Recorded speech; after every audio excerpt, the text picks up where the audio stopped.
Entonces vamos a seguir con la transformada de Laplace, que ya habíamos comenzado la clase pasada. Seguimos con la bibliografía de siempre y esta presentación es el resumen de lo que tenemos que hacer cuando nos piden calcular una transformada de Laplace. Tenemos que fundamentalmente calcular esta integral de menos a más infinito, el valor de x de t por la e a la menos st diferencial de t. ¿Sí? Y también tenemos que dar la región de convergencia. S es la variable compleja, tiene una parte real que es sigma y una parte imaginaria, j omega. Y si queremos calcular la transformada inversa, bueno, vamos a poder escribir de dos maneras a x de t, dependiendo si utilizamos diferencial de S o diferencial de omega. Teniendo en cuenta que diferencial de S es J por diferencial de omega, vamos a tener 1 sobre J2pi, una integral que va desde sigma menos J infinito a sigma más J infinito, x de S, por la exponencial e a la st diferencial de S. O bien, 1 sobre 2pi, tomamos la integral de menos a más infinito, x de S por e a la st diferencial de omega. Esta se llama transformada de Laplace bilateral. ¿Sí? Abarca todo el rango de tiempos, menos a más infinito. Acá hay una tabla de regiones de convergencia de funciones básicas. Bueno, donde, por ejemplo, si tenemos u de t, la transformada es 1 sobre S y la región de convergencia, la parte real de S mayor que 0. ¿Sí? Y siempre dentro de la región de convergencia no puede existir el polo. De allí es que siempre se excluye el polo de la región de convergencia. Bueno, esta tabla con las distintas funciones básicas y las regiones de convergencia, o también se llaman ROC. Profe, Bueno, están tomadas de este link. Sí, dime. una consulta más Dime. que todo, una consulta más que todo teórica. Bueno, es entendible. ¿Puede volver a la filmina anterior, la parte primera de la tabla? Sí, con todo gusto. Bien. Bueno, por ejemplo, ahí U de t, la transforma de Laplace es 1 sobre S.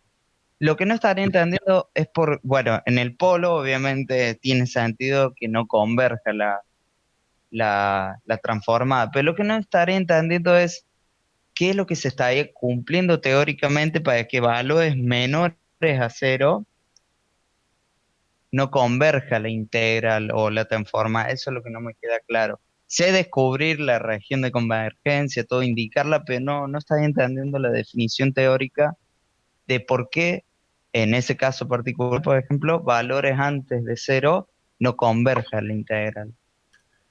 Bueno, en realidad,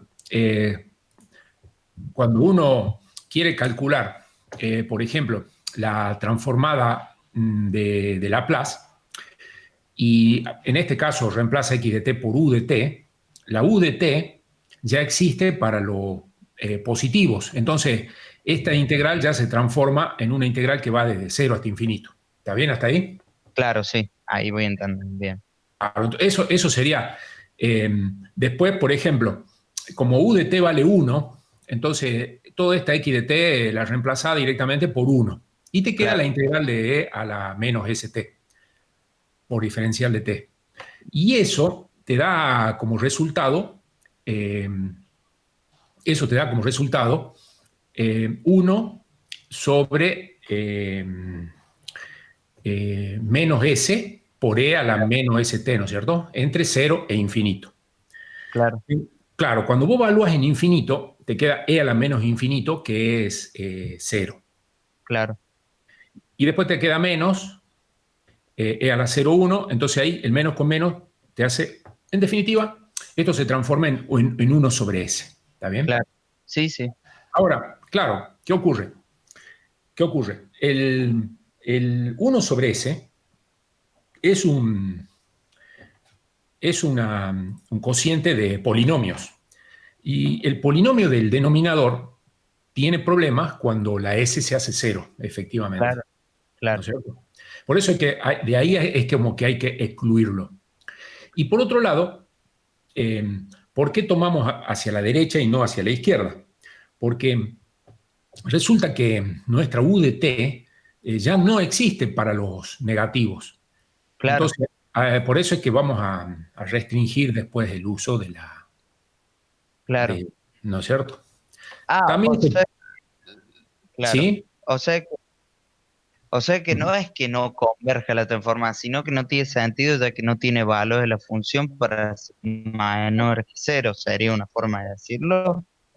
De una forma. También vos podés pensar en esto, mira, cuando uno hace el cálculo de esta integral, viene desde cero hasta infinito, estos valores de S eh, tienen que ser de manera que cuando lo multiplico por t, porque t viene de cero a infinito, entonces el S por t tiene que ser un valor positivo, porque Ah, el menos este hace que e a la menos infinito se hace cero. claro. ¿Está bien? Ah, claro. Entonces, ¿cuál sería el problema? Que si nosotros ponemos a la parte real de S le ponemos negativos, entonces ese negativo con el menos se va a hacer positivo el exponente. Entonces, en ese caso, ya va a diverger la exponencial. La exponencial se va a ir a un valor muy grande a medida que el tiempo crece. Claro, claro. Y eso es lo que hay que evitar. ¿Está bien? Bien, Todo eso, sí, todo eso hace que uno agarra la región de convergencia, identifica el polo y bueno, y si la señal es a derecha, entonces todo lo que está a la derecha del polo es parte de la región de convergencia, sin incluir el polo. ¿Está bien? claro. Genial. Gracias, profe. No, por favor. Y así se hace con todas las funciones. A estas les llaman funciones básicas, terminan en una tabla, pero uno podría tener funciones complejas y siempre va a obtener una transformada y que siempre tiene que estar acompañada de la región de convergencia. Bueno, esta tabla salió de este link, ¿sí? Me pareció interesante, por eso se los dejo. Y también, algo que vamos a ver en los ejercicios, es que hay una relación de la ubicación de los polos eh, para estudiar tanto la causalidad como la estabilidad del sistema. Entonces, por ejemplo, nosotros sabemos que un sistema causal, le llamamos a esos sistemas que son no anticipativos o los que se desarrollan en la física, digamos. Todos los polos de la función de transferencia, entonces, deben estar en el semiplano positivo. ¿Sí? Esto indica entonces que estamos en presencia de un sistema causal. Ahora, un sistema es estable cuando todos los polos de la función de transferencia están a la izquierda del plano S. ¿Sí? Entonces, acá tenemos sistema estable. Y decimos que es inestable el sistema cuando al menos un polo de la función de transferencia está desplazado hacia el semiplano positivo del plano S. Ahí ya estamos en presencia de inestabilidad. Y se le llama sistema marginalmente estable cuando al menos un polo de la función de transferencia está sobre el eje J omega. Bueno, yo mantuve lo que decía este link, lo que siempre he visto que los polos, cuando son imaginarios, siempre existe el complejo conjugado, así que en ese caso estaríamos hablando de sistemas que son marginalmente estables, porque ya al menos un polo está sobre el eje J omega. ¿Sí? Profe, ¿podría repetir eso? Cuando es estable y cuando es marginalmente estable, por favor. Sí, sí, cómo no. Uno mira el mapa de polos y ceros, y, y cuando el sistema, uno dice que el sistema es estable, cuando todos los polos de la función de transferencia están a la izquierda del plano S. ¿Sí? Uno agarra este sistema, todos los polos están del lado izquierdo, Este es el plano S, ¿sí? Acá está sigma y acá está J omega. Entonces, si los polos de la función de transferencia están a la izquierda, uno dice que ese sistema es estable. ¿Mm? Pero si hay un polo de la función de transferencia que está en el semiplano positivo, como este caso, por ejemplo, aquí ya decimos que el sistema es inestable. ¿Sí? Y el tercer caso, a este, cuando aparece algún polo, o pueden aparecer, casi siempre aparecen dos polos, son imaginarios complejos conjugados, ¿sí? O pueden haber más polos, pero que esté al menos uno de ellos parado en el eje J omega, ahí lo que uno dice es que el sistema se le llama marginalmente estable, ¿sí? No sé si ahí quedó la ubicación. Sí, ¿Sí? pero se entendió, gracias. Perfecto. Le hago una pregunta. ¿Sí? ¿Sí? ¿Qué querría decir para nosotros que sea marginalmente estable? ¿Qué nos dice? Está medio ahí, digamos, el polo. Es un sistema que tiene riesgo de caer a la inestabilidad. Se los llama marginalmente estables, porque tiene ese polo que está ahí en el eje J omega. ¿Mm? No es un inestable, pero tampoco es estable. De equilibrio, había equilibrio, ¿cómo se llamaba en física? ¿Se acuerdan? Estaba un cuerpo está en equilibrio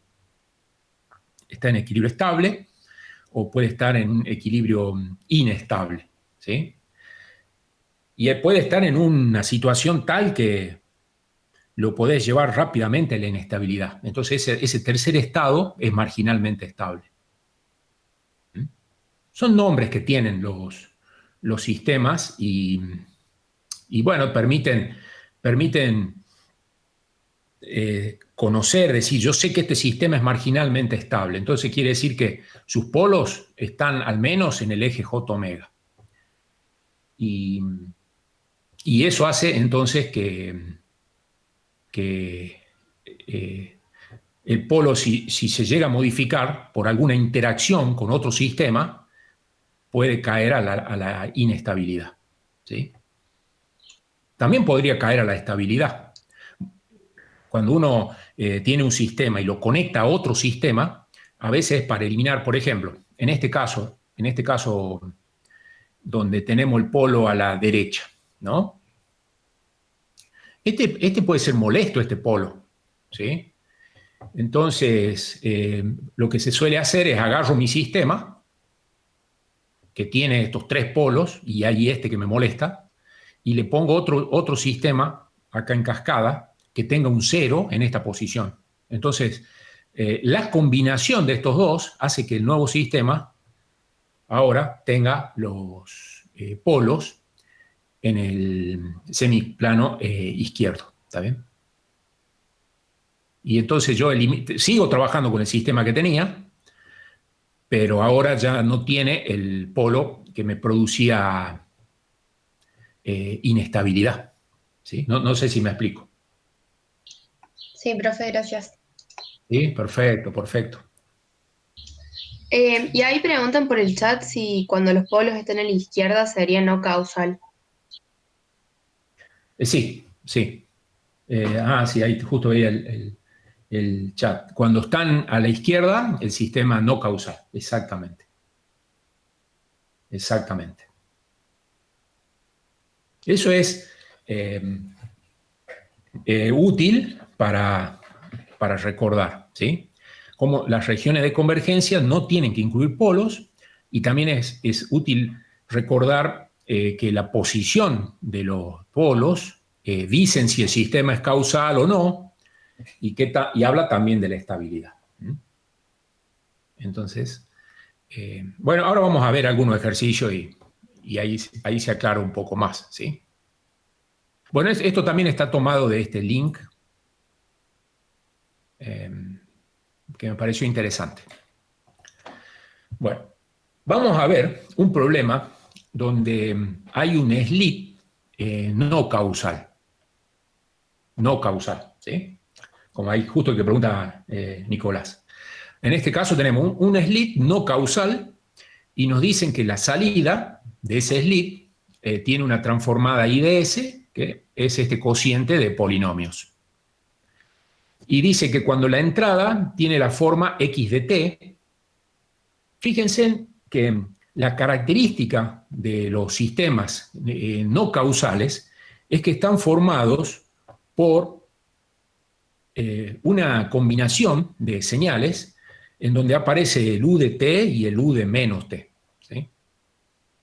Cada vez que yo tengo señales que tengan u de t y u de menos t, ese se llama no causal. Si mi señal hubiera tenido todo u de menos t, eso se llama anticausal. ¿Sí?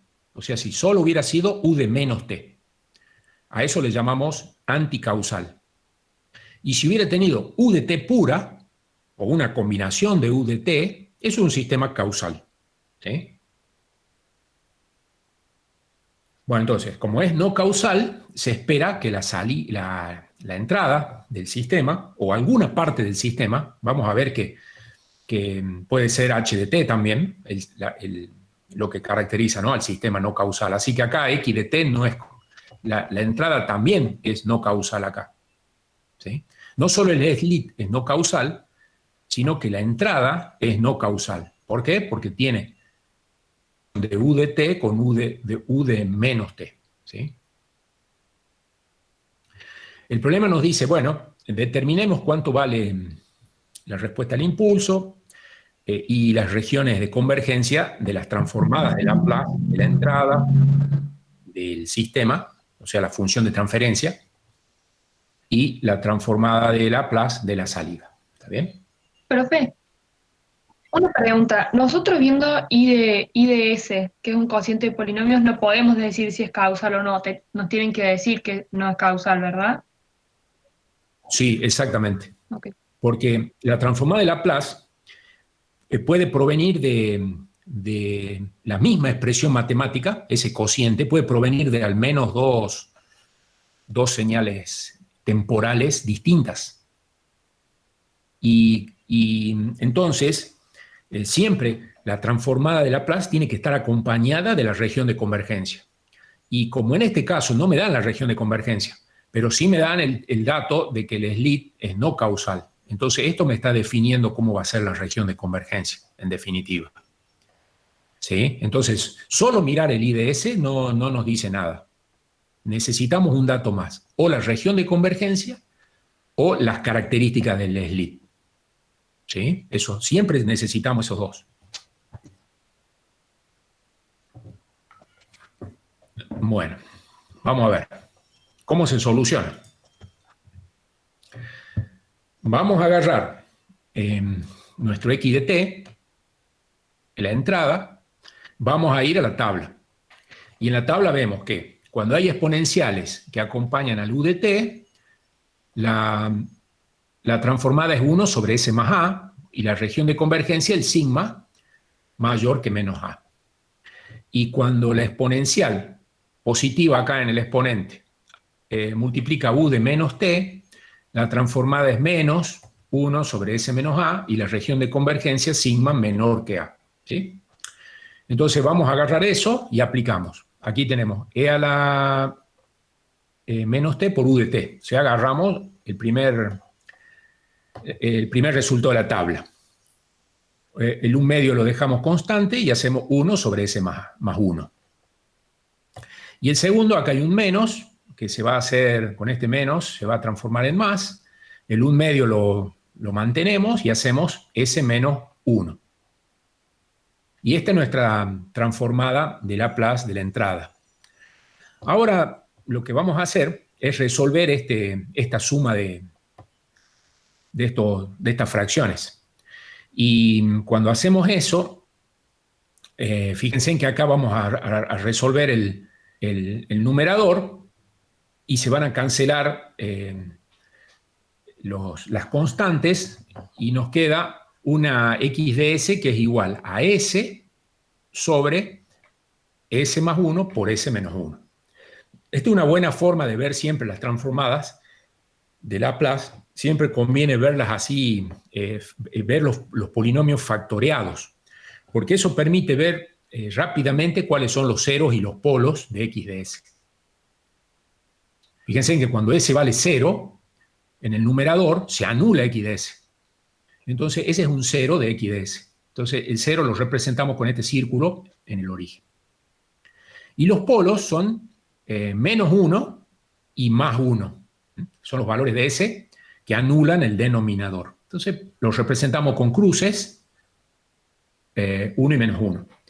Y como el sistema es, en este caso, ¿no?, el x de t es una señal no causal, entonces tiene u de t, o sea, me paro a la derecha del menos 1, y el u de menos t me paro a la izquierda del 1. ¿Sí? Entonces, esta zona corresponde a la región de convergencia de esa señal no causal. ¿Sí? Ahí ya tenemos la región de convergencia de x de S. Profe, entonces, Dime. por cómo está definido un sistema no causal, siempre la región de convergencia va a ser como una franja entre esos dos valores. Sí, en este caso es una franja porque x de t está formado por u de t. U de t son valores de tiempo positivos a la derecha del menos 1, que es el polo que representa a e a la menos t. Y también está formada por u de menos t, que en el tiempo significa tiempos hacia la izquierda. ¿De quién? Del 1, ¿sí?, que es el que corresponde al polo de la transformada de esa función. Entonces, ¿qué pasa? La región queda comprendida entre esos dos polos, ¿sí?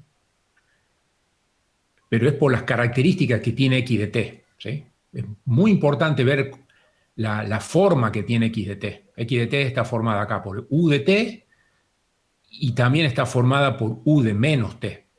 Y esa combinación de señales temporales hace que la región de convergencia en el plano S sea una franja. ¿Sí? Claro, profe. Gracias. Sí, sí. Perfecto, perfecto. Profe, Dime. a mí me quedó una duda de los gráficos que vimos recién, Sí, de los polos, sí. porque en este caso, en el que vimos, cuando tenemos un u de t y un u de menos t, sería una bilateral. Y, U de, o sea, la región de convergencia. U de t, lo que pasa es que acá arriba uno tiene x de t, lo puedes pensar como que es una suma de dos señales temporales. Una x1 de t más una x2 de t. Entonces después, y resulta que x1 ya es una señal unilateral, ¿sí? ¿Se ve eso? Claro, o sea, pero la región que nos queda es bilateral, ¿verdad? La región surge de hacer la intersección de las transformadas de Laplace de cada una de estas señales. Entonces, como x1 es a derecha ¿de quién? A la derecha del menos 1. Entonces, la región de convergencia de la 1, supongamos que sea R1. La R1 es todo hacia la derecha. Y la R2 es todo hacia la izquierda del menos 1. Y después tenés que hacer la intersección de las dos regiones. Y eso hace que te quede la franja. ¿Sí? ¿Se ve eso? Claro, profe. Mi duda era si, o sea, ¿está bien decirle eso bilateral o no? Sí, podés decirle bilateral, porque tenés una parte en el semiplano negativo y otra en el semiplano positivo. Sí, sí. unilateral hacia la izquierda sería si tomáramos de -1 hacia la izquierda, y de 1 hacia la derecha si tomáramos solamente sería unilateral derecho. Exactamente, exactamente, exactamente. Si nuestra región de convergencia hubiera sido a la izquierda del -1, ese sistema que nosotros tenemos se llama anticausal. Entonces, si a nosotros nos hubieran dicho en el problema, el slit es anticausal, entonces esta región de convergencia la tenemos que hacer a la izquierda del -1. Y si en el problema nos hubieran dicho, el slit es causal, entonces tenemos que agarrar la región de convergencia, la tenemos que dibujar a la derecha del 1. ¿Sí? La franja solo está, en este caso, porque nuestro sistema es no causal. Al ser no causal, tiene una parte a la izquierda y una parte a la derecha de los polos. ¿Sí? No sé si ahí me expliqué. Sí, profe, tenía otra duda con el gráfico que vimos antes, que tenía 2 polos hacia la izquierda, que me había respondido. Sí. Ah, ¿antes? Ah, Antes, sí, antes de la imagen esa, los como 4 gráficos, creo, de los polos. sí. Dime, ¿qué había pasado ahí?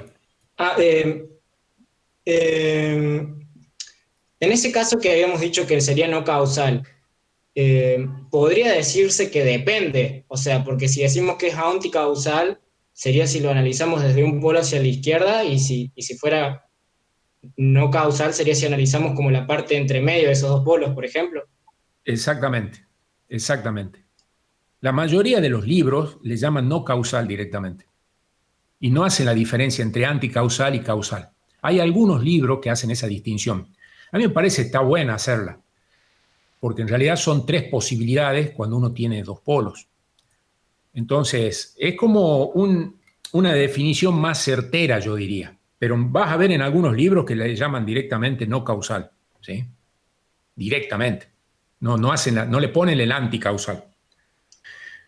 Pero bueno, de vuelta, si tu sistema acá dice slit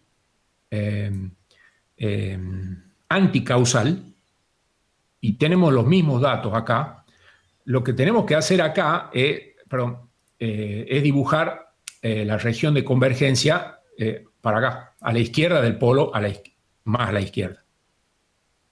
Y eso sería un sistema anticausal. Y si fuera causal, tendríamos que dibujar del lado derecho, ¿no es cierto? Claro, profe, por ejemplo, si no nos especificaran, o sea, como usted dice que en algunos libros no toman eso de anticausal y solamente nos dirían que fuera no causal.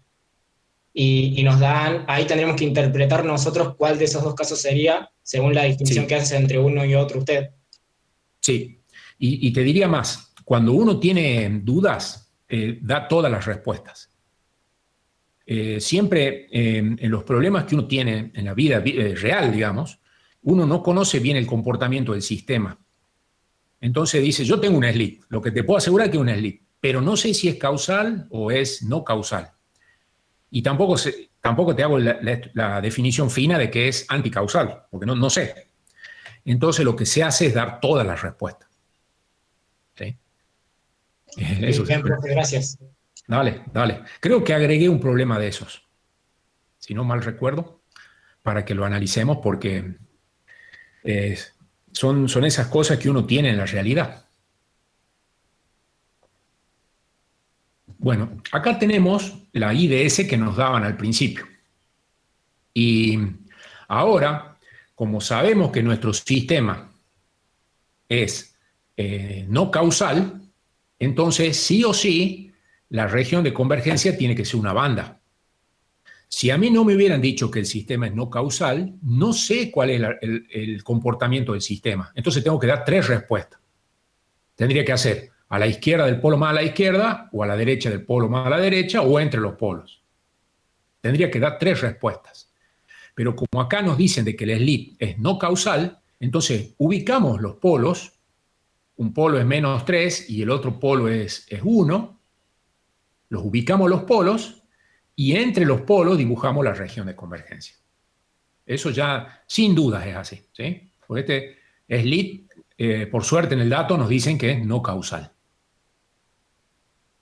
Bueno, ya tenemos... esto también tiene también tiene un cero, ¿sí?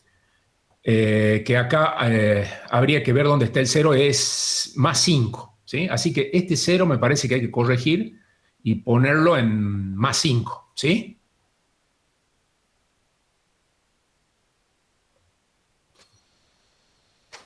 De todas formas, los ceros no son problemáticos, muchas veces ni se los grafica directamente, ¿sí? Lo que son problemáticos son los polos. Un polo mal graficado y estamos fritos. ¿Está bien? Bueno, ahora vamos a hacer HDS. Hacemos el cociente de IDS con XDS. Acá podemos cancelar S-1, S-1, y nos queda esta función que es un cociente de polinomios en S. Acá hay que tener, este problema nos enseña un montón, la verdad. Cuando uno tiene un cociente de polinomios en S y ese cociente es del mismo grado, ¿sí? En este caso el numerador es de grado 2 y el denominador también es de grado 2. Lo que tenemos que hacer es el cociente de esos polinomios, ¿sí? Tenemos que hacer el cociente. Es como cuando uno hace 5 dividido 3. Entonces dice 1. 1 por 3, 3. Al 5 le faltan 2. Entonces después dice 5 tercios es lo mismo que 1 más 2 sobre 3. ¿Está bien? Lo mismo se hace acá. Hago el cociente de los polinomios. Acá coloco el cociente. Acá viene el resto y acá viene el divisor. Y ahora ¿qué ocurre? Tenemos este polinomio donde vamos a realizar una expansión en fracciones simples, ¿sí? Fíjense en cómo aparece esta constante, ¿sí? Menos 1, que es lo que le va a dar la inestabilidad al sistema. Bueno, ahora resolvamos. Sacamos A y B, ¿sí? Esto ya saben ustedes, le dan valores de S a los polos, de S igual a 0, S igual a menos 3, y sacan los valores de A y B, ¿sí? Y después vamos a las tablas y podemos encontrar los valores temporales, ¿sí? El menos 1 se transforma en menos delta de t, ¿sí? Fíjense en que acá menos 5 tercios sobre S se transforma en 5 tercios de U de menos t. Acá está la componente hacia la izquierda, temporal. Y después tenemos el menos 4 tercios por E a la menos 3t por U de t, ¿sí? De vuelta, fíjense en que aparece el U de t. Y esto me dice que nuestra respuesta al impulso corresponde a un sistema no causal, ¿sí? Los polos son 0, el 0 y el menos 3, y la región de convergencia queda entre esos polos, ¿sí? Profe, ¿podría repetir por qué la región de convergencia queda entre esos polos? Sí, sí, cómo no. Como tu señal respuesta al impulso es de un slit no causal, entonces, y el slit tiene la función de transferencia que tiene dos polos, el polo en 0 y el polo en menos 3. Entonces, esos son los primeros que se ubican en el mapa de ceros y polos. Y como el dato que tenemos es que nuestro sistema es no causal. Ese es un dato importante. Al decirnos que el sistema es no causal, nos está diciendo cómo es la región de convergencia, ¿sí? No causal significa que la región de convergencia es una faja, ¿sí? Y no un semiplano, ¿sí? Y de ahí es que esa región de convergencia queda incluida entre esos polos.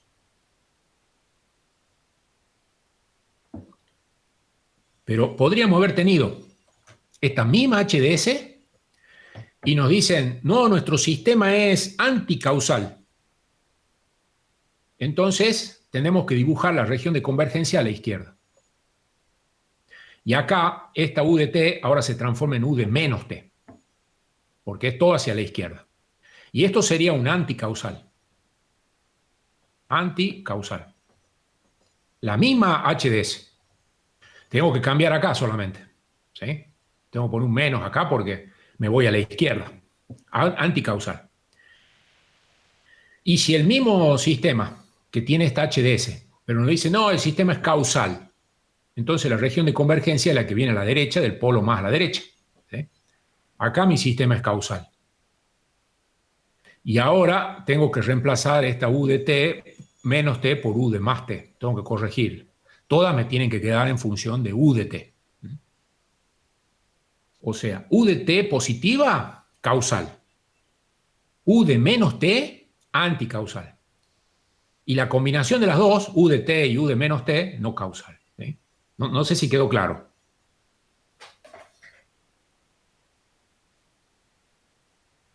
Sí, profe, gracias.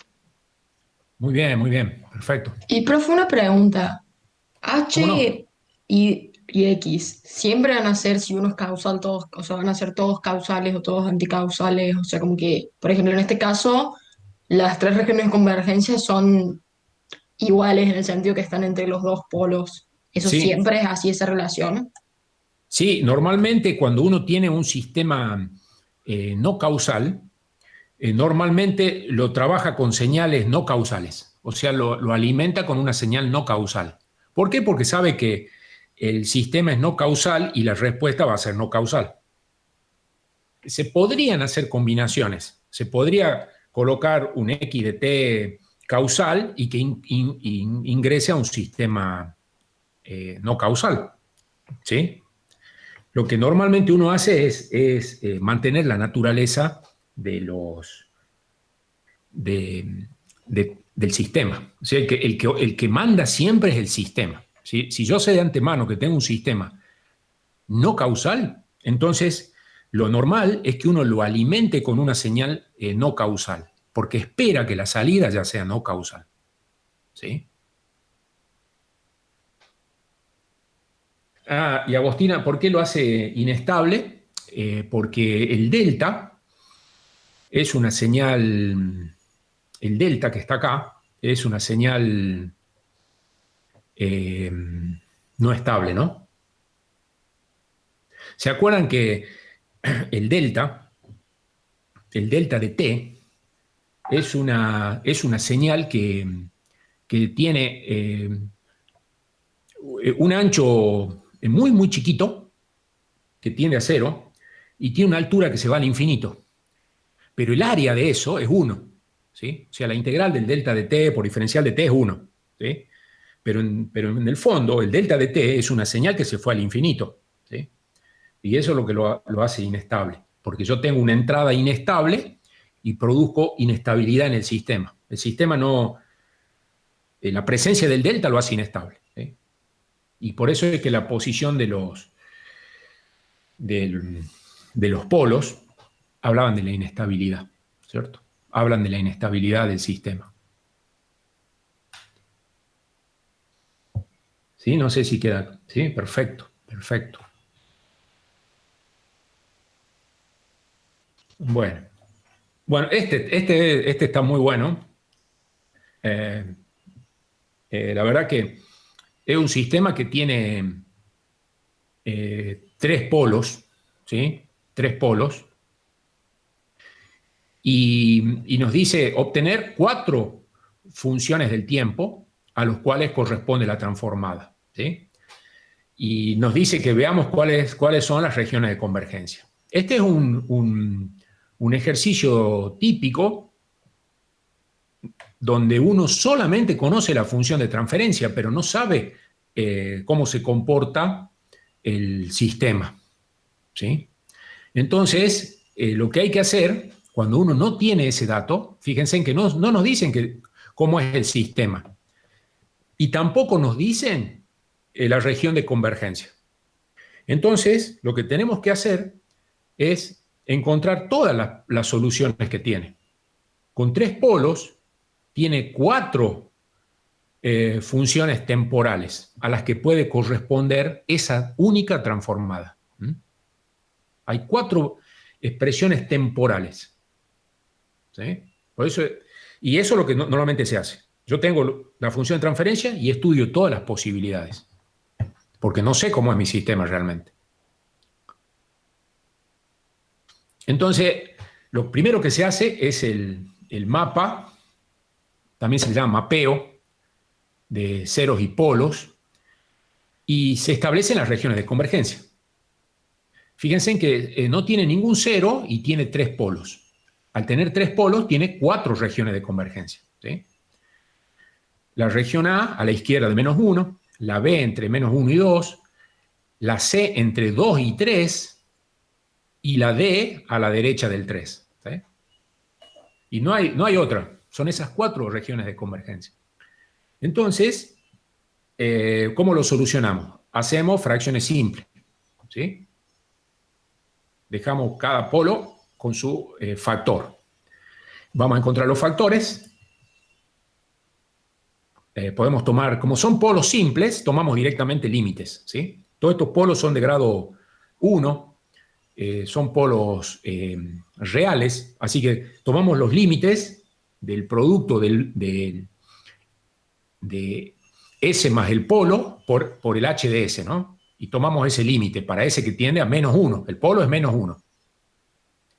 Y bueno, hacemos esa cuenta y obtenemos los coeficientes A, B y C. ¿Sí? Entonces ahora vamos y ya obtenemos H de S. Lo importante es que H de S es una suma de 3 funciones polinómicas. Y ahora nosotros tenemos que analizar cada región de convergencia. Y la región de convergencia de la transformada de H de S tiene que ser la intersección de las regiones de convergencia de cada una de las señales que forman H de S. Tengo que hacer una intersección de regiones de convergencia. ¿Puede repetir eso último, profe? Sí. Yo tengo H de S. En este caso, fíjate que es una suma algebraica de 3 polinomios, ¿sí? H1, H2 y H3 le llamo a esos polinomios. Cada uno de esos polinomios, cuando quiera calcular la antitransformada de Laplace, tengo que recurrir, si lo hago con tabla, ¿sí? Voy a ir a la tabla y tengo que fijarme cuál es la región de convergencia que tiene. ¿Sí? Pero cuando yo después quiero sacar la región de convergencia de H de S, esa región de convergencia es la intersección de las 3 regiones de convergencia que utilizo. En otras palabras, cuando yo digo la región de convergencia está en la zona A, esa región de convergencia es de H de S, ¿sí? Y es el resultado de la intersección de 3 regiones de convergencia. La región de convergencia 1 de H1, la región de convergencia 2 de H2, la región de convergencia 3 de H3. La intersección de estas 3 regiones de convergencia me va a dar la región de convergencia, en este caso, de la zona A. ¿Sí? No sé si quedó claro ahí. Sí, ahora sí, profe, gracias. Muy bien. Entonces, veamos cuál es la primera solución si la región de convergencia de X de S es la zona A. La zona A implica que la parte real de S tiene que ser menor que -1. Entonces, me vengo a la tabla y me fijo cuál es el sigma menor a -1. Entonces veo que esta parte de abajo de la tabla es la que tengo que aplicar, ¿sí? Cuando sigma es menor que A. Si tengo la forma 1 menos 1 sobre S menos A, me voy a ir al tiempo haciendo E a la AT por U de menos T. ¿Sí? Eso tengo que aplicar. Entonces, agarro la primera, H1, ¿sí? H1, agarro H1 y lo tengo que customizar, digamos, a esta tabla, ¿sí? Fíjense en que acá hay un menos, entonces por eso vengo y le pongo un menos acá.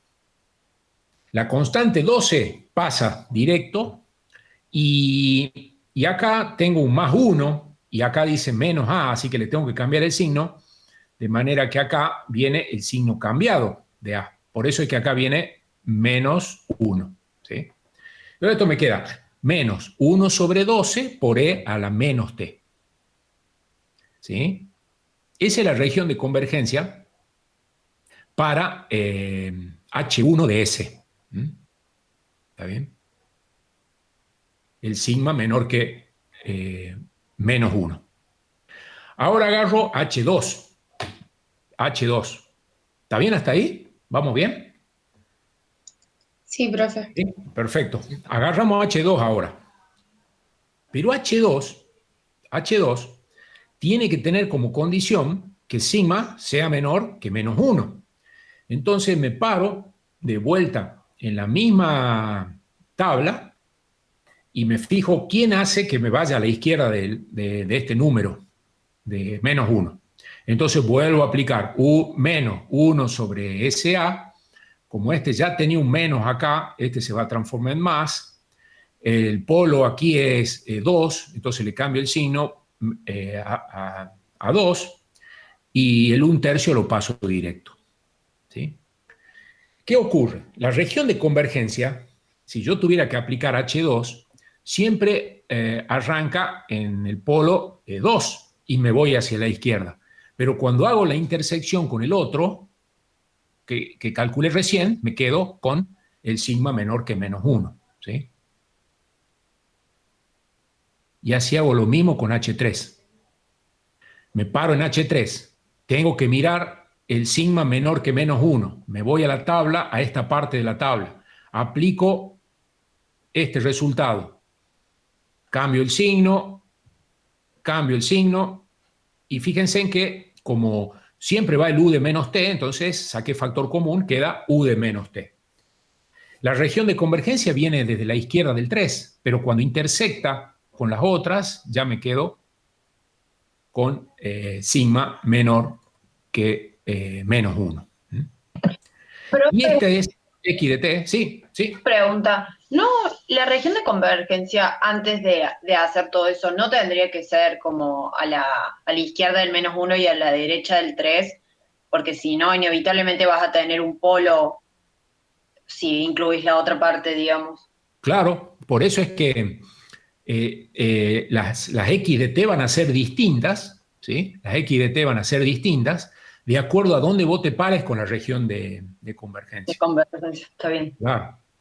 Gracias. Y esto es re interesante porque el sistema puede funcionar en cualquiera de estas. Uno después se asegura, yo tengo este sistema y quiero que siempre trabaje en la región A, entonces, bueno, me voy a asegurar de que esto ocurra siempre. Y no voy a permitir que ocurra en estos otros casos. Pero si yo no sé cómo funciona el sistema puede tener cualquiera de estos comportamientos. ¿Sí? En este caso, este sería un anticausal. Anticausal. ¿Sí? El X de T se va a la izquierda directamente. Bueno, la otra posibilidad es que el sistema nuestro, el HDS, tenga región de convergencia en B, entre menos 1 y 2. Entonces, fíjense en cómo es acá. Tengo que ir a la derecha de menos 1 y a la izquierda del 2. A la derecha uso la expresión de arriba y a la izquierda uso la expresión de abajo. ¿Sí? Entonces, a la derecha de menos 1 va directamente E a la menos AT por U de T. cuando el polo es S más A. Entonces, como tengo S más 1, va directamente E a la menos T por U de T. 1 sobre 12 pasa directo. Y en el otro caso, ¿qué ocurre? Tengo dos polos que están acá. Cuando yo digo sigma menor que 2, estoy parado acá, pero tengo un polo muy cerca de 2, que es el 3. Entonces, ¿qué tengo que hacer? Como las regiones de convergencia son intersecciones, entonces voy a tomar la izquierda del 2 y también voy a tomar la izquierda del 3. Cuando yo haga la intersección de las regiones de convergencia, va a desaparecer lo que está en C y me voy a quedar solo con la región B. Por eso es que acá existe U de menos T para los polos 2 y 3. Y esta señal ahora es una señal de un sistema no causal, porque tiene U de T y U de menos T. ¿Sí? Y esta podría ser la señal de ese sistema, ¿sí? Es la señal de ese sistema para cuando el sistema está parado en la región B. ¿Saben que me estoy dando cuenta? Póngale en H acá.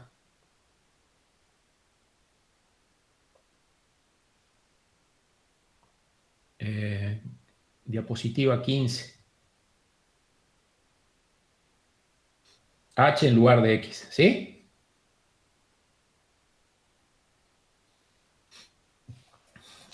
Estuve pensando como que era X bueno, es H. Profe, ¿Sí? me acabo de fijar en el libro y sale, en vez de H lo plantea con X, Sauchelli. Puede No ser sé por si eso que me confundí. capaz por eso se confundió. Claro, puede ser.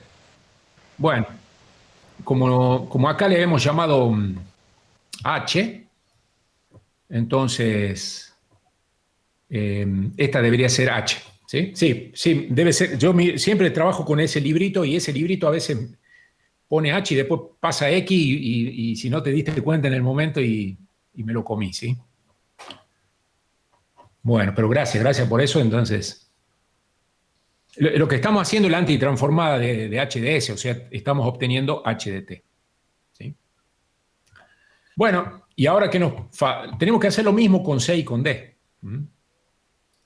Entonces, acá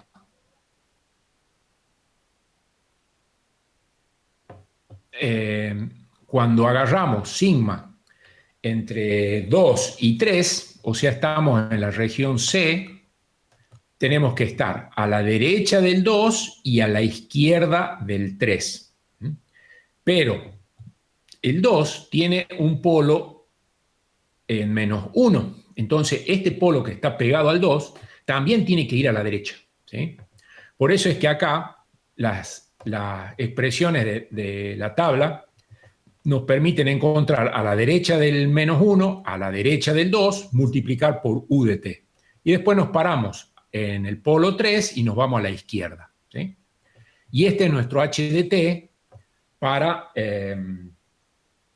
esa respuesta del sistema no causal.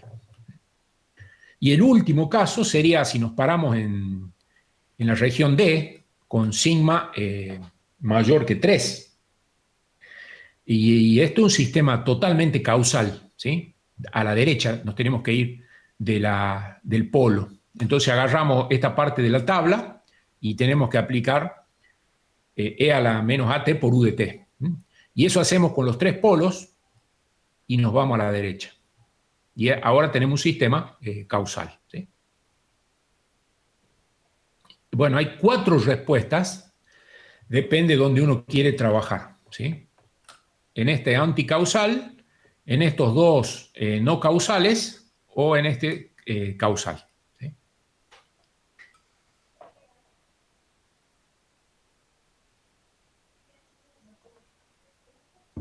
Bien.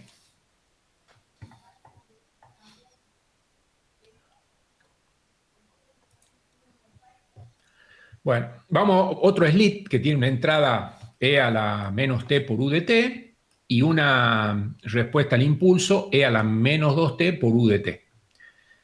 Determine las transformadas de Laplace de X de T y de H de T, use la propiedad de convolución y determine la transformada de Laplace I de S de la salida I de T. ¿Sí? Esto se hace muchísimo. Imagínense, uno utiliza esta propiedad para encontrar la salida, ¿cierto? Esto se hace siempre para no hacer la convolución. La convolución suele ser un proceso un poco más largo. Uno utiliza esta propiedad y obtiene lo mismo, ¿cierto? Entonces, agarramos nuestra señal a derecha, tomamos la transformada de Laplace de la tabla con la región de convergencia, tomamos nuestra h de t, también es una función a derecha, por lo tanto la región de convergencia a derecha.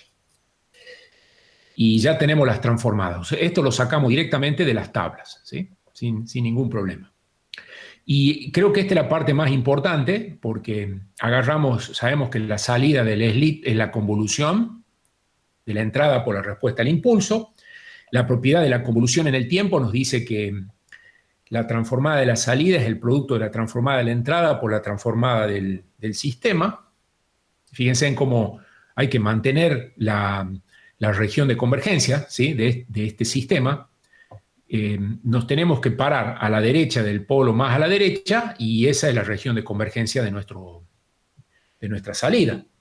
Entonces ahora hacemos el I de S, multiplicamos X de S por H de S y después hacemos fracciones simples y podemos encontrar directamente I de T, ¿sí? I de T. La otra forma que ya sabíamos es haciendo la convolución, ¿no es cierto? Tendríamos que agarrar X de T, convolucionar con H de T y llegaríamos a este resultado, ¿sí? Pero este es un camino mucho más rápido para encontrar I de T, ¿sí?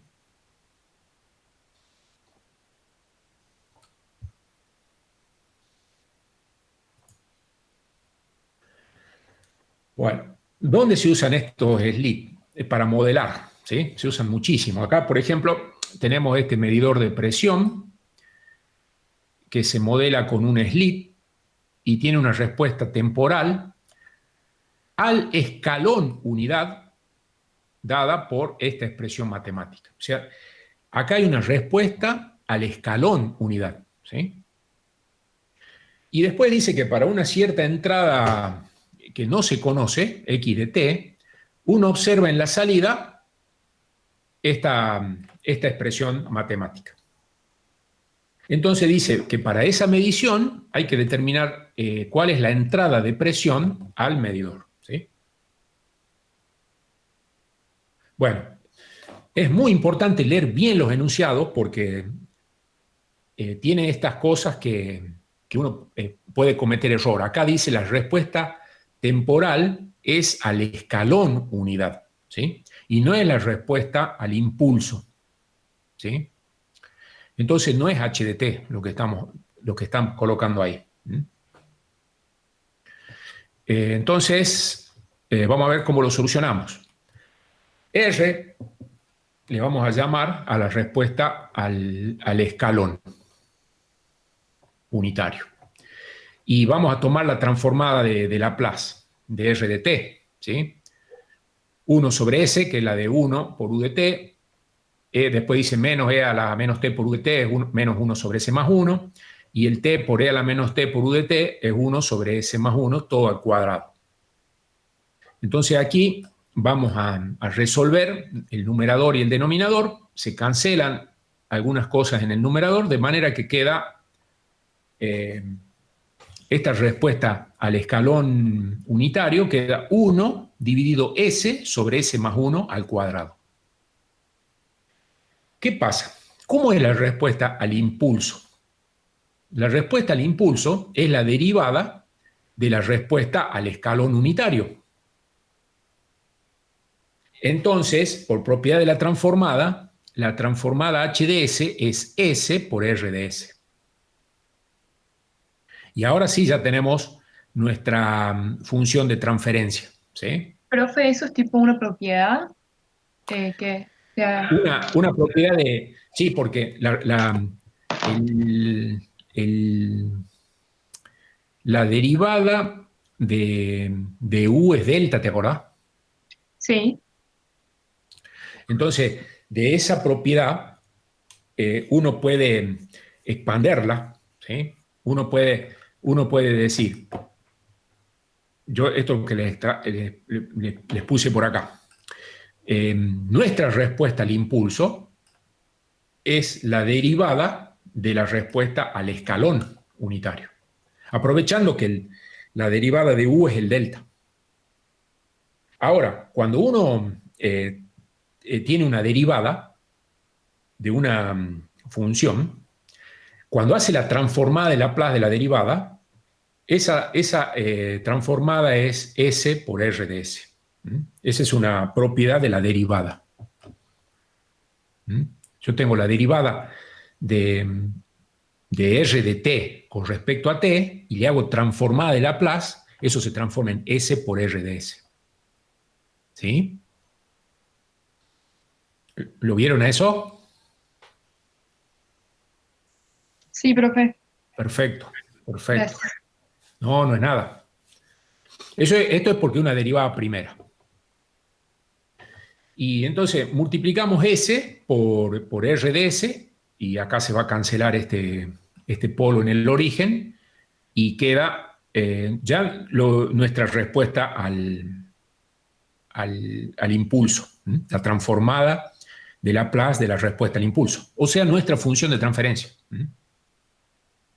Por eso esto es muy, muy importante.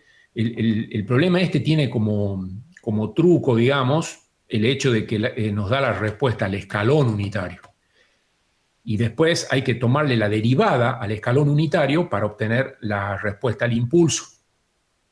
Y si lo vemos en el plano, en el dominio S, esa derivada implica multiplicar por S a la transformada del escalón unitario.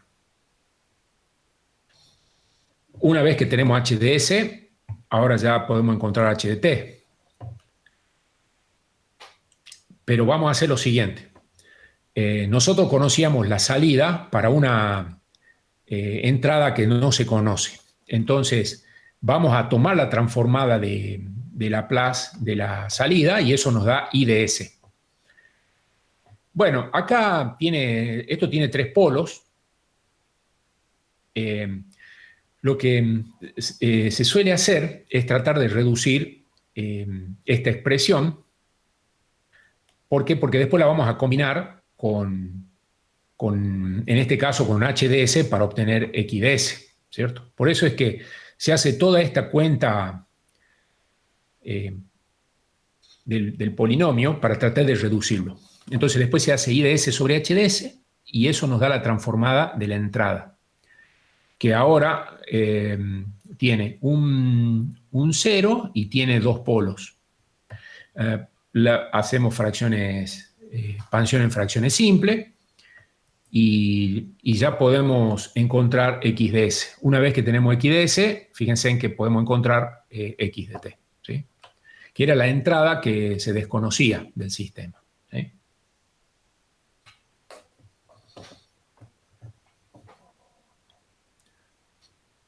Entonces, esta es la respuesta h de s, ¿sí? De acá se podría sacar h de t, ¿sí?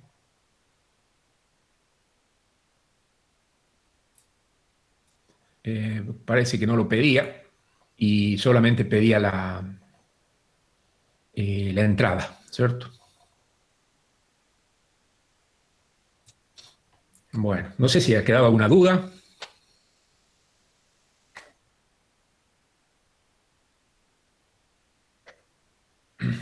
Bueno. Profe, disculpe. Sí, sí. Yo me perdí en la última Dime. parte del ejercicio. ¿Por Sí. qué calcula x de s? No, porque el problema, ¿sabes cuál era? Que dice que para una cierta entrada que no se conoce, o sea, lo que no se conoce es el x de t. se conoce la claro. salida. Claro. Ahí está.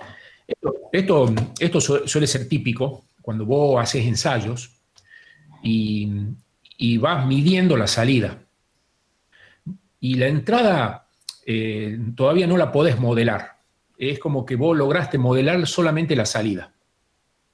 Y lo que conocés como dato es que tiene una respuesta al escalón. Entonces, esto hace que uno tenga que encontrar siempre conviene trabajar en el dominio S, porque después es más fácil hacer antitransformada y encontrar el X de T. Si no, de la otra forma, ¿qué tendríamos que haber hecho? Como conocemos la salida, este sería nuestra I de T, y tendríamos que encontrar el H de T, o sea, no nos salvamos de hacer, de encontrar el H de T. Pero después, ¿qué pasa? Nosotros tendríamos que hacer una cosa así, como I de T es X de T por H de T, y nosotros conocemos, con esta expresión sacaríamos H de T, y conocemos I de T, tendríamos que encontrar X de T, ¿sí? Esto es como una anticonvolución en el tiempo. Y esto es más difícil de hacer que si nos vamos al dominio S. En el dominio S ya conocemos H de S. Fíjate que no nos hace falta calcular H de T. Nos vamos ya conocemos H de S. Y después nos dan como dato el I de T. Esto es el resultado de las mediciones. Y entonces podemos encontrar I de S. Y cuando ya encontramos I de S, ahora lo combinamos con H de S y encontramos X de S. Esta forma, haciendo la antitransformada, nos da la entrada desconocida esa, ¿no es cierto? ¿Ahí quedó un poco mejor? Sí, profe, es mucho más fácil usar la transformada de Laplace. Exactamente, exactamente. Siempre que uno tiene problemas en el tiempo, conviene irse al dominio S, solucionar allá, y después, más simple, antitransformar, y ahí descubrimos, bueno, en este caso, la entrada a ese medidor. Pero bueno, esto nos enseña fundamentalmente esto de que hay que leer el enunciado, porque el enunciado pasa como que nos podría hacer cometer error, ¿no es cierto? Respuesta al escalón unitario. Y uno puede tener respuesta a distintas señales, ¿sí? Uno tiene un sistema y dice, a ver, ¿cómo responde a una función, por ejemplo, triangular? ¿O cómo responde a una función senoidal? ¿O cómo responde a un impulso? Bueno, el impulso ya me da el H de T, ¿cierto? Y eso es lo que siempre uno busca. Uno siempre busca tener el H de T. Porque cualquier señal que después uno ingrese es combinación de los delta. Entonces, como el sistema es lineal invariante, la salida va a ser la convolución de los delta con los H. Así que es muy simple hacer convoluciones de delta con H. Pero en este caso, la respuesta era al escalón unitario. Y entonces hay que ver qué relación hay entre el escalón y el delta. Y ahí vemos que hay una derivada de por medio. Entonces, siempre la respuesta al impulso unitario va a ser la derivada de la respuesta al escalón unitario. Todo esto en el tiempo. Y cuando uno hace la transformada de una derivada primera, esa transformada es el producto de S por la transformada de, en este caso, R de S. Y bueno, ahora es fácil encontrar H de S, ¿sí? Siempre yo siempre digo que hay que mirar las cosas, hay que tratar de mirar para los dos lados. Si a mí me dan H de S ahora, y yo quiero saber cómo es la respuesta al escalón, lo que tengo que hacer es dividir H de S por S, y eso me da el R de S. Con solo dividir por S, el H de S, ya obtengo R de S. ¿Sí? O sea, hay que mirarlo de los dos lados, digamos. Esa es la relación que existe siempre.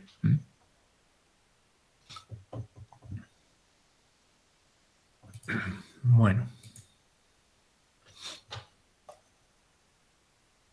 Este es un slip que está caracterizado por una ecuación diferencial.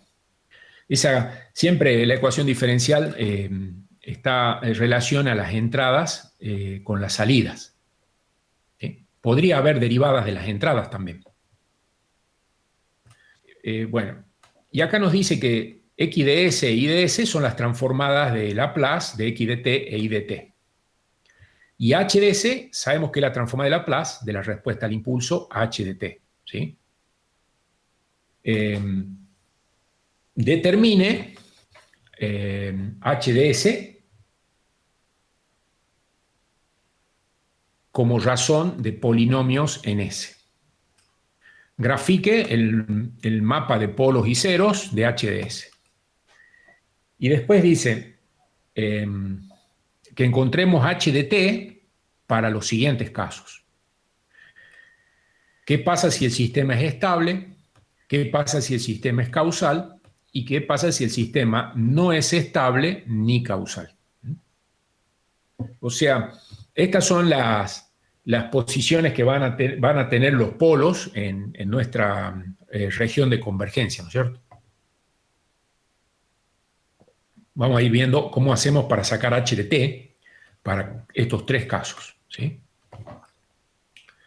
Entonces, bueno, agarramos y esto, acá tenemos una derivada segunda de i con respecto a t dos veces. Cuando uno tiene una derivada segunda y toma una transformada de Laplace, eso se transforma en s cuadrado por i de s, ¿sí? Pero acá hay algo muy importante, ¿sí? Acá se están considerando condiciones iniciales iguales a cero, ¿sí? Condiciones iniciales iguales a cero. Por eso es que la derivada segunda de i con respecto a t dos veces, cuando la hacemos transforma de Laplace, se transforma en s cuadrado por i de s, ¿sí? Si las condiciones iniciales no hubieran sido cero, tengo que seguir multiplicando por otros valores que los voy a sacar de la tabla de las derivadas, ¿sí? Normalmente en los teóricos se suele indicar ese detalle, y es muy importante ese detalle, ¿sí? Así que me avisan si tienen dudas de que este problema no hubiera sido con condiciones iniciales iguales a cero, si hubiera sido distinto de cero, ¿sí? Tengo que agregarle más términos a esa transformada de Laplace, ¿sí? ¿Se van a acordar de eso? Es muy importante. Bueno, acá agarramos la derivada de i con respecto a t, y la transformada es s por i de s. Y después dice menos 2, el menos 2 queda como está, la transformada de i de t es i de s. Y la transformada de x de t es x de s, ¿sí? Todo esto entonces es válido con condiciones iniciales igual a 0. Lo que hay que hacer es despejar de esta expresión i de s y después hacer i de s sobre x de s, y eso llamamos h de s. H de s, acá vamos a factoriar este polinomio de manera que nos queda s menos 1 por s más 2, ¿sí? Esta es una forma ideal de ver los h de s, porque podemos ver que tiene un polo en 1 y un polo en menos 2, ¿sí? Entonces aquí ya tenemos nuestro mapa de polos, porque ceros no tiene, ¿sí?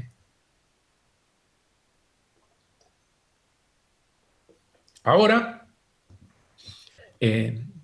vamos a hacer la parte B, me parece, porque esta era la parte A que decía grafique el mapa de polo y cero y encuentre h de s como razón de polinomios.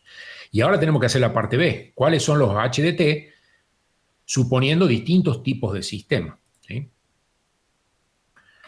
Entonces, agarramos y como siempre vamos a tomar esto de fracciones simples. Y fíjense en que nosotros podemos escribir acá, bueno, acá el A y el B valen, el A vale 1/3 y el B vale menos 1/3. Entonces acá saqué factor común 1/3 y queda 1 sobre S menos 1 menos 1 sobre S más 2. Los polos del 1 y menos 2, y fíjense en que tenemos 3 regiones posibles de convergencia. Pero el primero dice que el sistema tiene que ser estable. Entonces, para lograr asegurar que nuestro sistema sea estable, nuestro sistema tiene que ser bilateral.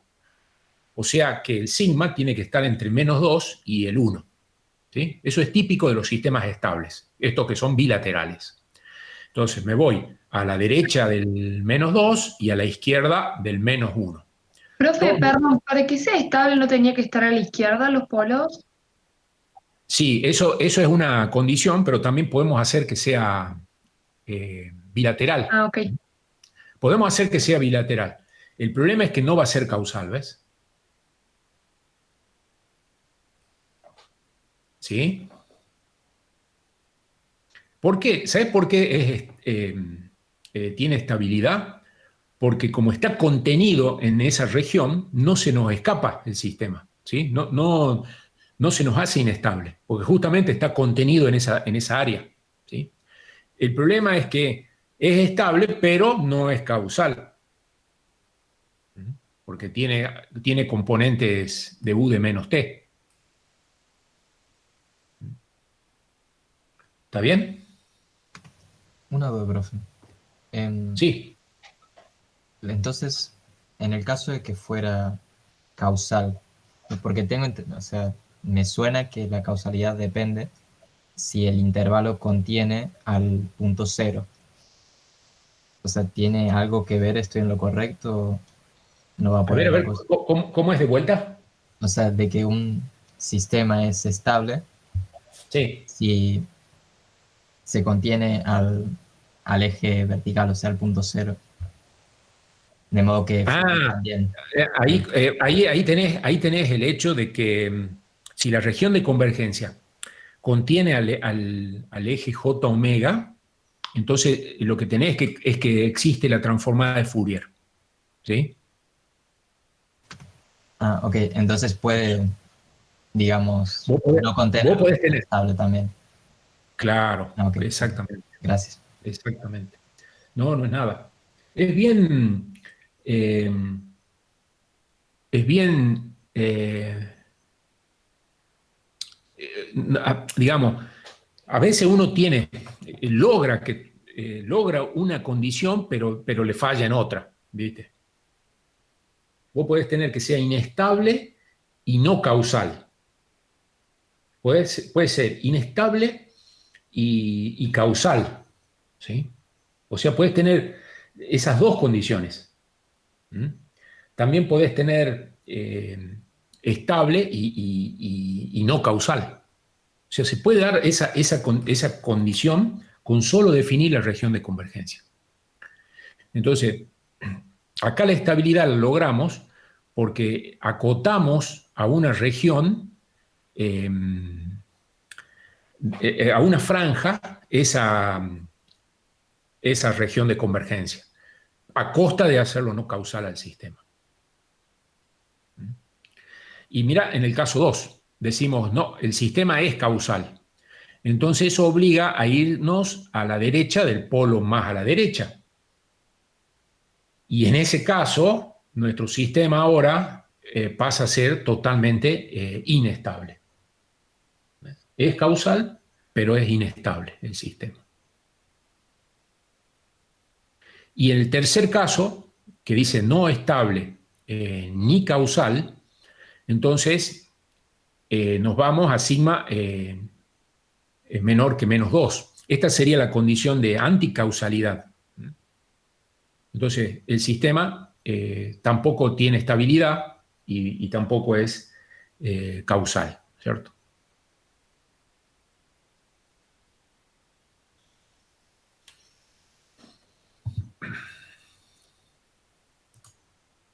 Bueno.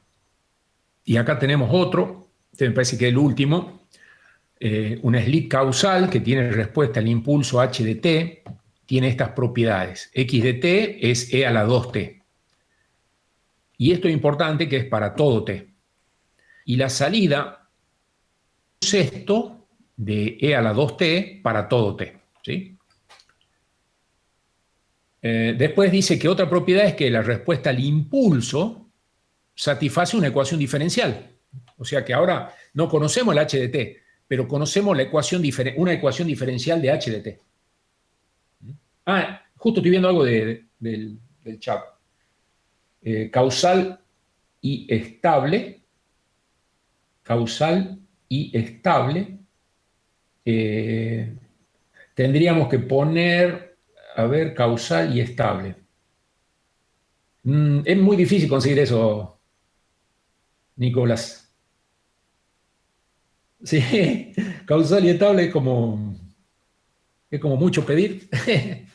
Siempre hay que sacrificar algo. Muchas veces uno en física dice, no, bueno, yo hago un sistema causal porque es físicamente realizable, pero resulta que es inestable. Eso es lo que normalmente ocurre. Entonces,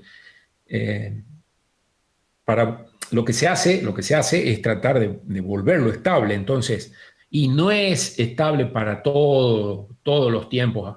Entonces se lo acota, ¿sí? Y ahí es donde empiezan algunas características del sistema. Es decir, bueno, lo hago estable hasta este punto. Si pasa este punto, se me vuelve inestable y me arriesgo con el sistema. Y por eso hay sistemas que se vuelven inestables en el tiempo y uno dice, ¿por qué si venía siempre estable? Y porque cayó en una zona donde no estaba controlado el sistema.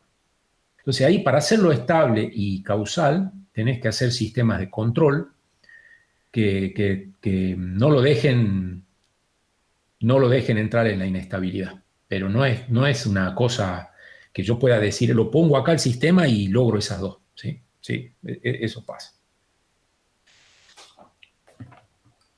Bueno, entonces decíamos que en este slit hay algo importante acá. La entrada tiene una forma e a la 2t. Este numerito acá, esta función matemática en realidad, es una función especial, es una función exponencial, y eso hace que cada vez que haya entradas que tengan esta forma, la entrada pasa a la salida de forma directa, ¿sí? Y se la multiplica en este caso por un número que va a ser fundamental para resolver este problema. Y acá no conocemos el h, ¿sí? El h no conocemos. Fíjense en que conocemos una ecuación diferencial de h, ¿sí? Y dentro de la ecuación diferencial hay una constante que no se conoce. Entonces nos pide cuánto vale la función de transferencia del sistema con todos estos datos que tenemos, ¿sí? Entonces lo que hay que hacer es acordarnos de que esta entrada es una autofunción del slit. Entonces, siempre que haya una autofunción, va a aparecer esa entrada en la salida. Y esa salida va a estar multiplicada por un número que es, este H2 se llama, ¿sí? Porque el 2 es el numerito, el exponente al que está afectado la entrada, ¿no?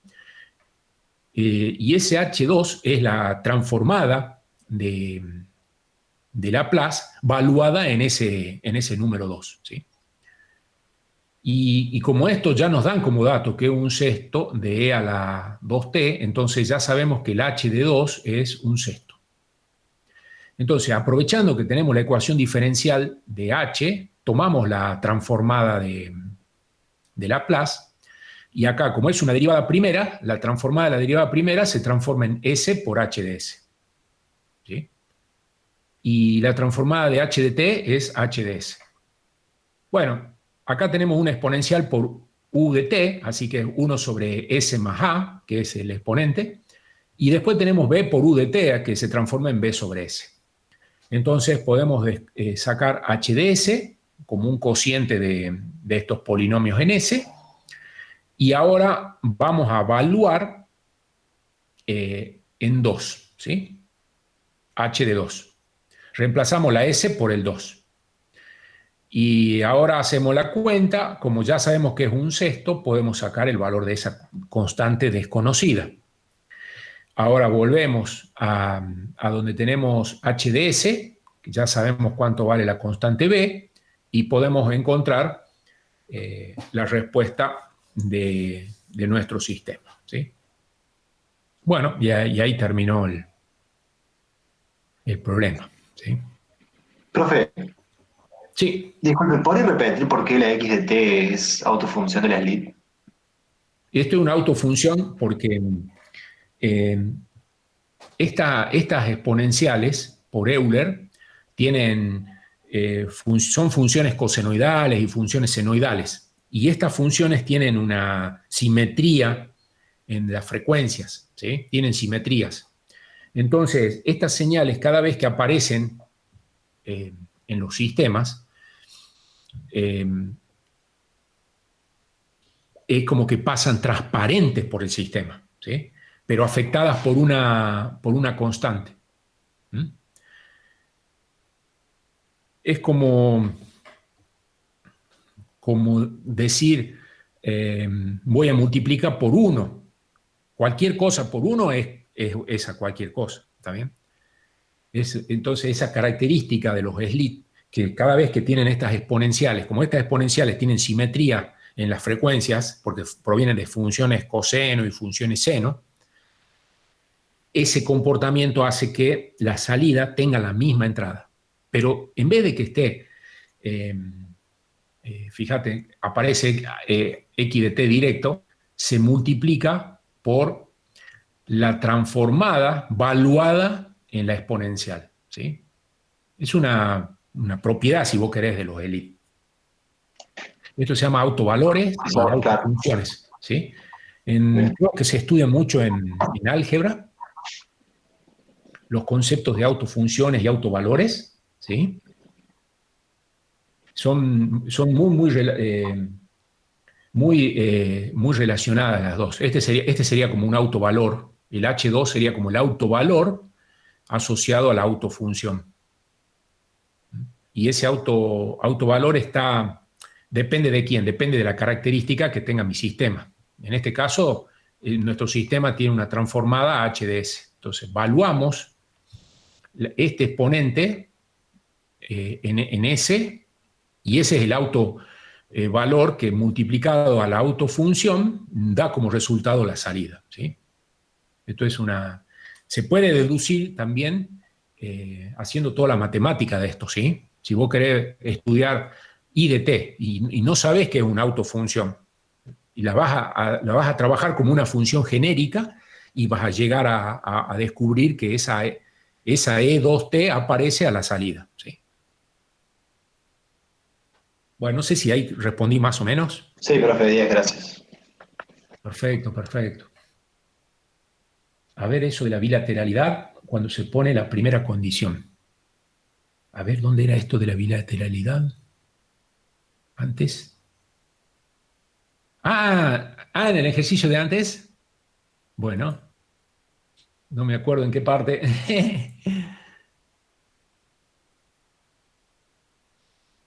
¿Por acá?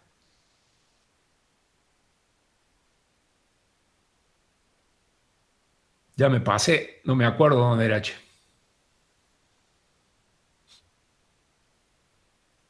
Acá. ¿Puede ser acá? Acá hablábamos decíamos que el sistema nuestro tenía como condición que era estable. Entonces, la única forma de hacerlo estable cuando tiene dos polos es mandarlo a la zona entre los polos, ¿sí?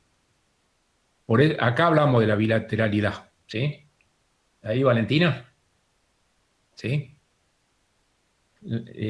Sí. Eso pasa porque tenemos dos polos. Entonces, la única forma de que nuestro sistema sea estable con dos polos es que la región de convergencia sea entre los dos polos. Ahí, por eso, ahí. no puedo elegir otra zona, porque si me voy fuera de las otras zonas, el sistema no pierde estabilidad. ¿Sí? A ver si tengo un lugar en blanco. Suponete, hagamos acá. Si yo ahora tengo 3 polos, suponete. 1, 2, 3 polos. No importa si tengo 0, ¿sí? Con 0 podría tener ahí y ponerle. No importa. Los 0 no importa. El tema son los polos. Si yo tengo 3 polos ahora, ¿qué va a ocurrir? La zona de inestabilidad y es a la izquierda del polo más la izquierda. También la inestabilidad, supongamos, le demos valores, supongamos que estos polos sean negativos, -2, -1, suponete, este es el 1, ¿sí? El 0 está en 2, suponete. Entonces, estos polos negativos ya lo hacen inestable, entonces esta zona a la izquierda lo hace inestable y no causal. Si la región está entre -1 y -2, también es inestable y no causal. ¿Sí? Si está entre -1 y 1, esto sería la zona donde lo podemos hacer estable, pero no es causal. ¿Sí? Y si nos vamos a la derecha, del polo más a la derecha, lo haríamos causal, pero inestable. ¿Sí? O sea que la única zona donde tendríamos estabilidad sería entre -1 y 1. Ahí estamos agarrando al eje J-omega. En ese caso tenemos transformada de Fourier, tenemos estabilidad, pero el sistema es no causal. ¿Sí? En todos los otros casos no tenemos transformada de Fourier, existe transformada de Laplace, pero nuestro sistema es inestable. ¿Sí? Bueno, no sé si ahí respondí un poco a Valentina.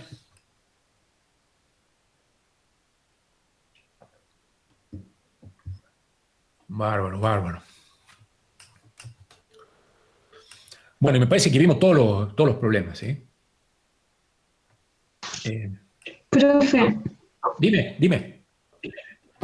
¿podría repetir qué pasa cuando las condiciones iniciales no son 0? Ah, sí. Sí. Eso es muy importante, ¿sabes?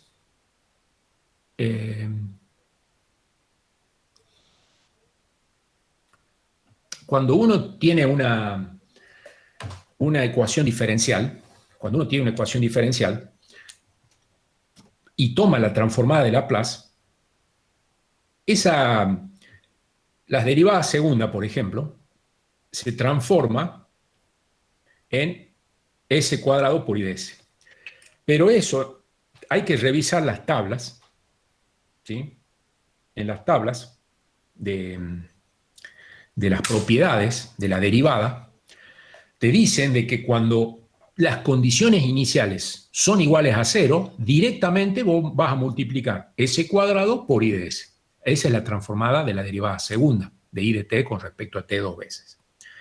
Pero, si las condiciones iniciales no son 0, entonces la derivada segunda, ahora, no es solamente s cuadrado por IDS, sino que hay que restarle s menos s por i de 0. ¿Sí? Entonces, agarrás s cuadrado por i de s y le restás s por i de 0. I de 0 es el valor que tiene, en este caso, la salida en el tiempo t igual a 0. ¿Sí? Entonces, no es s cuadrado por i de s, sino que es menos s por i de 0. Bueno, y así hay que revisar qué pasa con la derivada primera, que en este caso es s por i y s, pero cuando tiene condiciones iniciales, mira, creo que hay que poner, sí, hay como una fórmula general, ¿sí? Como dice Nicolás, es como que hay una fórmula general para esa transformada, ¿sí? Porque a veces me parece que acá acaba la derivada. Acaba la derivada y cuando tomás la derivada primera es S por I de S menos I0. Bueno, eso es lo que hay que revisar, ¿sí? Una cosa es la derivada primera y otra cosa es... O sea, esta sería la velocidad y esta sería la posición. Bueno, esto, hay una formulita general. No sé si la tengo ahora en este momento a mano. Tendríamos que revisar una... ¿Alguien tiene una tabla? Capaz que a mano, donde tengamos estas condiciones distintas de cero.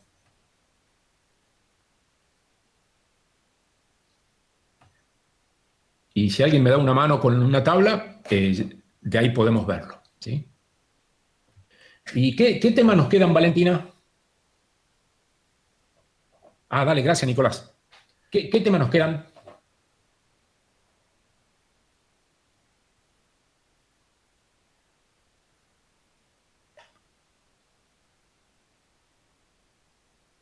Capaz que el lunes tenemos que ver transformada Z ya. Sí, sí, transformada Z, exactamente. Sí, perfecto, perfecto. Ah, ahí está, gracias, Isel. Me salvaste porque, bueno, esa es la que vamos a colocar bien, como puso un compañero de ustedes. S cuadrado por I de S, sí, me parece que está bien. S cuadrado por I de S menos, bueno, acá eso es lo que hay que revisar, porque eso también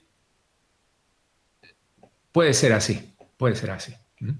Lo vamos a revisar, porque justo ahora no me acuerdo de memoria, ¿sí?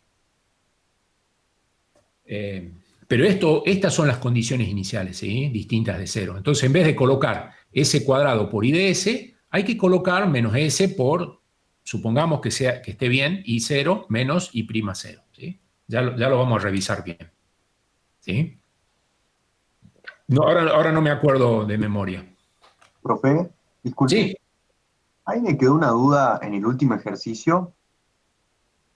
Vamos para allá. En la parte Bueno, en la si que, alguien descubre las condiciones iniciales, volvemos, ¿sí? En el último. sí, en la parte que usted calcula el valor de B. El valor de B, sí, sí. Sí, utilizando la transformada de Laplace valuada en 2, yo no entiendo cómo usted llega al valor de un sexto. Ah, no, es que es un dato. Un dato, mirá. Acá está un sexto, mirá. ¿Ves? Acá aparece el un sexto. Ah, claro.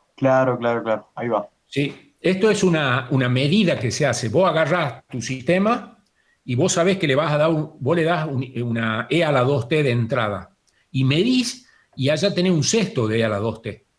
Ese un sexto es el H evaluado en 2. Y por eso nos ayudó a sacar la B que teníamos acá como incógnita. ¿Sí? Porque en este caso hay como un problema de descubrir no solo la HDS, sino esta B que nos dan incompleta en esta ecuación, ¿viste? Pero bueno, gracias a que conocemos el concepto, ¿sí? Es un dato. Claro, ahí yo estaba calculando con otro valor. No. Sí, exactamente. Exactamente. Sí, bueno, si Dios quiere, la semana que viene vamos a ver la transformada Z ya, ¿sí? Y creo que de Laplace vimos todo. Nos faltaría, nos faltaría esto, ¿sí? Esto es muy, muy importante. Lo que normalmente uno hace es siempre fijar condición inicial igual a 0, ¿sí? Siempre uno pone condiciones igual a 0. Pero, ¿qué pasa si no es igual a 0? Entonces, da eso, S por I de S menos I0. Ah, menos I0 directamente. En la derivada primera. Perfecto. Ahí, en la derivada primera, hacemos S por I de S y lo vamos a restar a I de 0. Bueno. Eso sería si tengo una derivada primera con condiciones iniciales distintas de 0. No sé si ahí queda claro el concepto, ¿sí? Alguien había preguntado qué pasa si las condiciones iniciales no son 0, ¿sí? ¿Quedó claro más o menos? Sí, perfecto. Bueno, buenísimo. Sí, profe. Solo se agrega son números, estos son números reales, el I0, el I'0, son números reales que se agregan a la ecuación donde estamos por descubrir el HDS. Es lo único, ¿sí? Son números reales que se agregan. Sí, es la I0 minúscula, exactamente. Estas son valores minúsculas, sí. Gracias, Isel. Estos valores son minúsculas, son los valores en el tiempo de I. I0 minúscula o I'0 son los valores, sí, exactamente. Exacto, no es la I mayúscula de transformada, sino son los valores de I de t valuados en 0. O podría ser de I' de t, ¿sí? I de t e I' de t. Son las condiciones iniciales, ¿sí? Es como cuando uno quiere medir algo y dice, no, yo quiero arrancar no del 0, sino quiero arrancar el 5. Bueno, entonces tu condición inicial es el 5 en vez del 0. Quiero medir el voltaje de un capacitor, pero a partir de que ya tiene una carga de 1 volt. Entonces tu voltaje inicial es 1 volt y no es 0. Bueno, eso serían las condiciones iniciales, arrancar de un punto distinto de 0. Lo que normalmente se hace es llevar todo a 0, ¿sí? ¿Para qué nos vamos a complicar? Pero puede existir condiciones iniciales distintas de 0. Entonces, esto figura en las tablas de las propiedades de las derivadas, y de ahí uno tiene que sacar esto. Y bueno, reemplaza I0, I'0 por números y listo. Y lo trabaja. Exacto. ¿Sí? Pero eso creo que casi siempre los dan en los teóricos y es muy importante, ¿sí? Es muy, muy importante. Siempre va a haber algún problema que pueda tener condición inicial distinto de 0, ¿sí? Profe, disculpe. Sí. ¿Sabe algo de la fecha del segundo parcial? No sé nada del segundo, che. La verdad que no. Sé que en las otras comisiones iban a mover la fecha, porque no se llegaba ahora a la semana del 20, que creo que es que iba a terminar las clases, terminaban el 20, creo, en esa semana. Claro, en teoría el cuatrimestre termina el 20. El 20. Entonces creo que en las otras comisiones ya iban a pasar la fecha al menos una semana, vos sabés. Pero en esta comisión la profe todavía no definió o no me dijo todavía. La vez pasada... nosotros tampoco sabemos nada, por eso yo le consulto a usted. Está bien. No sabría, la verdad. Siempre se suele... La profe lo suele patear un poco. En otros años lo patea un poco. Pero en este caso no me dijo nada. Dale. Profe, pero una pregunta, si lo cambia, o sea, para la semana siguiente, la fecha del recuperatorio quedaría como por fuera del semestre, ¿sería del cierre del semestre? ¿O la misma semana sería el segundo parcial y el recuperatorio? No, creo que se patean los dos, vos sabés. Bien. Sí, me parece que se patean porque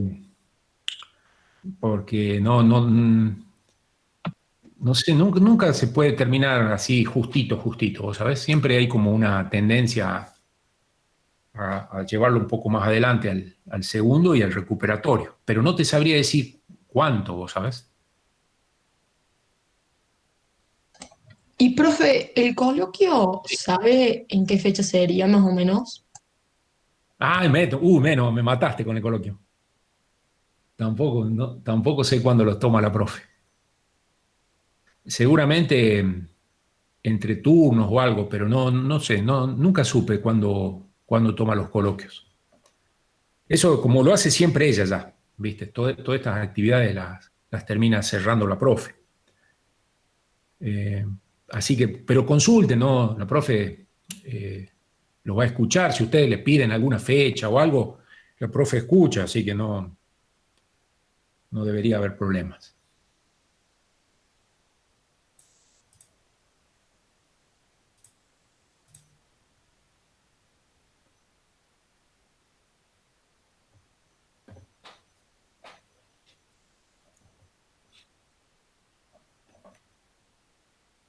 Y la regularidad, claro, la regularidad, aprobando los parciales ya quedan regular, entiendo.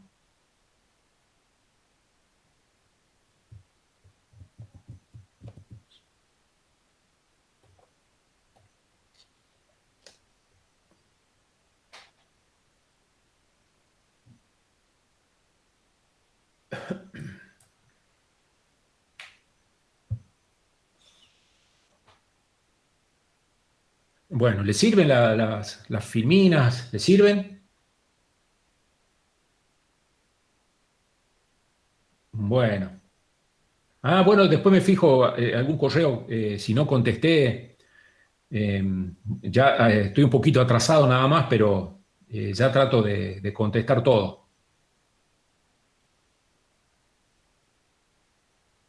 Estamos a full, ¿eh? Estamos terminando, no sé cómo el cuatrimestre, pero bueno, ustedes también me imagino, así que terrible.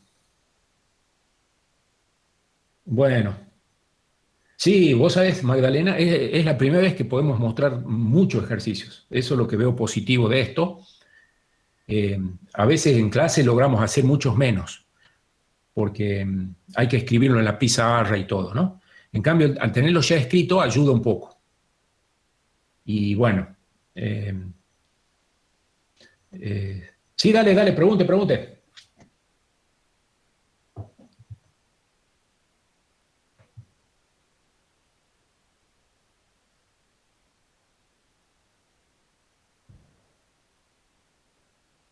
Dale. ¿Comenzaron a ver transformada Z en el teórico?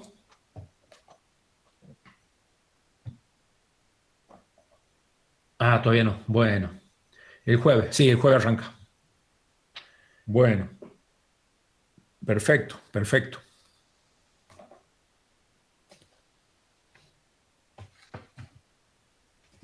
Bueno, todo lo que vemos acá con Laplace lo vamos a llevar a ver en Z. Así que ahí podemos a ver si encuentro, busco algún ejercicio que tenga alguna ecuación en diferencias con condición inicial distinta de cero. ¿Sí?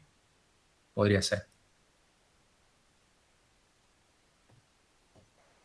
Bueno, Javier, bueno, que andes bien.